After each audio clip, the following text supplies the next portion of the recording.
Good morning every one. ನಿನ್ನೆ ನನ್ನ friend engagement ಇದ್ದಿದ್ದರಿಂದ ಇವತ್ತು ಎದ್ದೇಳೋದು ತುಂಬಾ ಲೇಟಾಗೋಯಿತು. ಇದು ಎಂಗೇಜ್ಮೆಂಟ್ ಇದ್ದಿದ್ದು ಹೊಸಪೇಟಲ್ಲೇ ಆಗಿದ್ದರೂ ಕೂಡ ಅದು ಬಳ್ಳಾರಿಯಿಂದ 60 ಕಿಲೋಮೀಟರ್ಸ್ ದೂರನೇ ಇದ್ರೂ ಒಂದೇ ದಿನದಲ್ಲಿ ಹೋಗಿ ಬರೋದು ಎರಡೆರಡು ಜರ್ನಿ ತುಂಬಾ ಸುಸ್ತಾಗಿಬಿಟ್ಟಿತ್ತು. ಸೊ ಹಾಗಾಗಿ ಎದ್ದೇಳೋದು ಲೇಟ್ ಆಗಿಬಿಟ್ಟಿತ್ತು. ನಾನು ಪ್ರತಿದಿನ ಬೆಳಿಗ್ಗೆ ಮೆಂತ್ಯ ನೆನೆಸಿಟ್ಟಿರೋ ನೀರು ಕುಡಿತೀನಿ. ತುಂಬಾ ಹೆಲ್ತ್ ಬೆನಿಫಿಟ್ಸ್ ಇರುತ್ತೆ ಅದರಿಂದ. ಬರ್ತಾ ಬರ್ತಾ ಪ್ರತಿಯೊಂದು ವೀಡಿಯೋದಲ್ಲೂ ಹೇಳ್ತೀನಿ. ಯಾರ್ಯಾರಿಗೆ ಲೈಫ್ ಸ್ಟೈಲ್ ಡಿಸಾರ್ಡರ್ಸ್ ಪ್ರಾಬ್ಲಮ್ ಇದೆ ಅವರು ನಾನು ಮಾಡೋ ವೀಡಿಯೋಸ್ನ ಕಂಟಿನ್ಯೂಸ್ ಆಗಿ ಫಾಲೋ ಮಾಡಿರಿ ಅಂತಂದರೆ you will have some idea ಏನೇನು ತಿನ್ನಬೇಕು ಏನೇನು ತಿನ್ನಬಾರ್ದು. ನಾನು ಆಗಾಗ ಎಲ್ಲ ಹೇಳ್ತಾ ಇರ್ತೀನಿ. ಸೊ ಮೆಂತ್ಯ ನೆನೆಸಿಟ್ಟಿರೋ ನೀರು ತಿಂದಾದಮೇಲೆ ಕಾಲೇಜಿಗೆ ರೆಡಿ ಆಗಬೇಕು. ರೆಡಿ ಆದಮೇಲೆ ನಾನು ಇದನ್ನು ಕುಡಿತೀನಿ. ನಾನು ಈ ಜ್ಯೂಸ್ ಕೂಡ ಅಷ್ಟೇ, ದಿನಕ್ಕೊಂದೊಂದು ಜ್ಯೂಸ್ ಕುಡಿತೀನಿ. ಈಗ ವೀಡಿಯೋದಲ್ಲಿರೋದು ಆಮ್ಲಾ ಜ್ಯೂಸ್, ಅದು ಇಲ್ಲಾಂದರೆ ನಾನು ಬೀಟ್ರೂಟ್ ಜ್ಯೂಸು, ಯಾವುದಾದ್ರೂ ಲೀಫಿ ವೆಜಿಟೇಬಲ್ ಜ್ಯೂಸ್, ಯಾವುದು ಕನ್ವೀನಿಯೆಂಟಲ್ಲಿದ್ದರೆ ಅದು ಕುಡಿತೀನಿ. ಬಟ್ ಡೆಫಿನೆಟ್ಲಿ ಯಾವುದಾದ್ರೂ ಒಂದು ಜ್ಯೂಸ್ ಅಂತೂ 101% ಕುಡ್ದೇ ಕುಡಿತೀನಿ. ಯಾಕಂದರೆ ಬೆಳಿಗ್ಗೆ ಎದ್ದ ತಕ್ಷಣ ಯಾವುದಾದ್ರೂ ವೆಜಿಟೇಬಲ್ ಜ್ಯೂಸ್ ಕುಡ್ತೀವಿ ಅಂತಂದರೆ ಹೆಲ್ತಿಗೆ ತುಂಬ ಒಳ್ಳೆಯದು. ಸೊ ನಂಗೆ ಹೇರ್ ಫಾಲ್ ಜಾಸ್ತಿ ಇರೋದ್ರಿಂದ ನಾನು ಪ್ರೋಟೀನ್ ಇಂಟೇಕ್ ಆಲ್ಮೋಸ್ಟ್ ಟ್ರೈ ಮಾಡ್ತೀನಿ. ಬಿಕಾಸ್ ನಾನು ಜಾಸ್ತಿ ಪನ್ನೀರ್ ತಿನ್ನಲ್ಲ. ಆ್ಯಂಡ್ ಅದಾದಮೇಲೆ ಡೆಫಿನೆಟ್ಲಿ ನಾನು ವೆಜಿಟೇರಿಯನ್ ಆಗಿರೋದ್ರಿಂದ ಎಗ್ ಅಂತೂ ಇನ್ಕ್ಲೂಡ್ ಮಾಡೋಕ್ಕಾಗಲ್ಲ. ದಿನ ಸೋಯಾ ತಿನ್ನೋಕ್ಕಂತೂ ಚಾನ್ಸೇ ಇಲ್ಲ. ಸೋಯಾ ಆ್ಯಂಡ್ ಪನ್ನೀರ್ ಎರಡೂ ತಿನ್ನೋಕ್ಕಾಗಲ್ಲ. ಹಾಗಾಗಿ ನಾನಿಲ್ಲಿ ಹೆಸರುಬೇಳೆದು ದೋಸೆ ಮಾಡ್ಕೊಂಡು ಜೊತೆಗೆ ಮೊಸರು, ಆಮೇಲೆ ಆ ಚಟ್ನಿ ಪುಡಿದು ನಾನು ಆಲ್ರೆಡಿ ವೀಡಿಯೋ ಮಾಡಿದ್ದೀನಿ, ನೀವು ಅದನ್ನು ಚೆಕ್ ಮಾಡ್ಕೊಬೋದು. ಇಲ್ಲಿ ಲಂಚಲ್ಲಿ ಇದು 0 ಪ್ರೋಟೀನ್ ಮೀಲ್ ಇದೆ. ಇಲ್ಲಿ ಯಾವುದೇ ರೀತಿ ಪ್ರೋಟೀನ್ ಇಲ್ಲ. ಬಟ್ ಹೈ ಫೈಬರ್ ಇದೆ ಆ್ಯಂಡ್ ಆಬ್ವಿಯಸ್ಲಿ ಕಾರ್ಬೋಹೈಡ್ರೇಟ್ಸ್ ಜಾಸ್ತಿ ಇದ್ದೇ ಇರುತ್ತೆ. ನಾನು ಅನ್ನ, ಮೆಂತ್ಯ ಸೊಪ್ಪು ಮತ್ತು ಆಲೂಗಡ್ಡೆ ಹಾಕಿರುವಂಥದ್ದು ಹುಳಿ. ಮೆಂತ್ಯ ಸೊಪ್ಪಲ್ಲಿ ತುಂಬ ಐರನ್ ಕಂಟೆಂಟ್ ಇರುತ್ತೆ, ಜಾಸ್ತಿನೇ ಮೆಂತ್ಯ ಸೊಪ್ಪಿದೆ.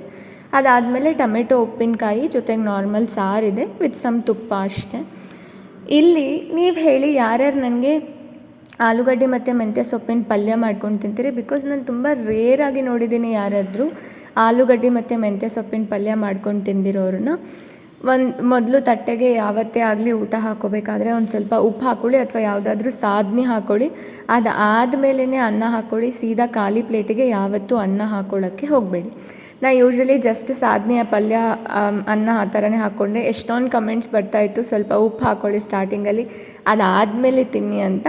ನಾನು ಸುಮ್ಮನೆ ವೀಡಿಯೋಗೆ ಅಂತ ಹೇಳಿ ಎಷ್ಟು ಬೇಕೋ ಅಷ್ಟು ಡೆಕೋರ್ ಮಾಡ್ಕೊತಾ ಇದ್ದೀನಿ. ಯೂಶ್ವಲಿ ಸ್ವಲ್ಪ ಕ್ವಾಂಟಿಟಿ ಜಾಸ್ತಿ ತಿಂತೀನಿ. ಎಲ್ಲ ವೀಡಿಯೋ ಮಾಡಿದ್ರೆ ಮತ್ತೆ ದೃಷ್ಟಿ ಆಗಿಬಿಡುತ್ತೆ ಅಂತ ಹೇಳಿ ನಾನು ಸ್ವಲ್ಪ ಹಾಕ್ತೀನಿ. ನಾನು ಯಾವ ಕ್ಯಾಲರಿ ಡೆಫಿಸಿಟಲ್ಲಿ ಕೂಡ ಮೇಂಟೈನ್ ಮಾಡಲ್ಲ. ನನಗೆ ತುಂಬ ಹೈ ಮೆಟಬಾಲಿಸಮ್ ಇದೆ. ಸೊ ಹಾಗಾಗಿ ನನಗೆಲ್ಲನೂ ಚೆನ್ನಾಗೇ ತಿಂತೀನಿ. ಫಸ್ಟ್ ತಟ್ಟೆನಲ್ಲಿ ಉಪ್ಪು, ಟೊಮೆಟೊ ಉಪ್ಪಿನಕಾಯಿ, ಆಮೇಲೆ ಆಲೂಗಡ್ಡೆ ಮೆಂತ್ಯ ಸೊಪ್ಪಿನ ಪಲ್ಯ, ಅದಾದಮೇಲೆ ಅನ್ನ ಹಾಕ್ಕೊಂಡು ಅದಿಷ್ಟನ್ನು ನಾನು ಚೆನ್ನಾಗಿ ಕಲಿಸ್ಕೊಂಡು ತಿಂದಿದ್ದೀನಿ. ನೀವು ಹಾಗೆ ಯಾವುದಾದ್ರೂ ಸೊಪ್ಪು ತರಕಾರಿ ಸ್ವಲ್ಪ ಜಾಸ್ತಿ ತಿನ್ನಿ. ಅನ್ನ ತಿನ್ನೋದನ್ನು ಸ್ವಲ್ಪ ಕಡಿಮೆ ಮಾಡ್ಕೊಳ್ಳಿ. ಆ್ಯಂಡ್ ಯಾರ್ಯಾರು ನಂತರ ಅನ್ನಕ್ಕೆ ಜಾಸ್ತಿ ಸಾರು ಹಾಕ್ಕೊಂಡು ತಿಂತೀರಿ ಅಂತ ಕಮೆಂಟ್ ಮಾಡಿ ಹೇಳಿ.